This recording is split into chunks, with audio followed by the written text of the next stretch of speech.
আল্লাহ নবী বলতেছেন না, যাওয়া যাবে না, তুমি ধৈর্য ধরো।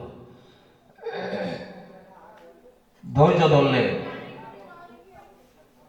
আমরা বলতাম কত নিষ্ঠুর মেয়ে, আমরা বলতাম কত নিষ্ঠুর মেয়ে।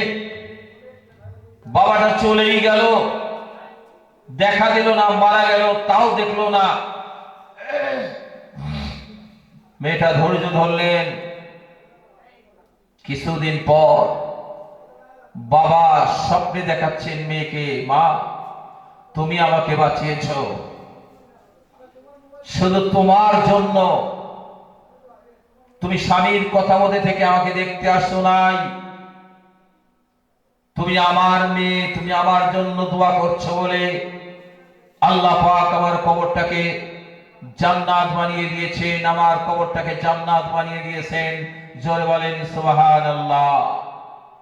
নিজের স্বামী দিল্লিতে আছে, নিজের স্বামী কলকাতায় আছে, নিজের স্বামী শিলিগুড়িতে কাজ করে, নিজের স্বামীতে পলিয়ায় আছে, বম্বে আছে, ইটভাটা বিহারে আছে। নিজের মামা বা মামা শ্বশুর, চাচা বা চাচা শ্বশুর অসুখ হয়েছে, আপনি নিজের স্বামীকে ফোন করুন। নিজের স্বামী যদি বলে যাও, তুমি যাও, তুমি যেতে পারবে। আর নিজের স্বামী যদি না করে, আপনি যাবেন না, তুমি যেও না। কিন্তু পৃথিবীর জমিনে এমন স্বামী নাই,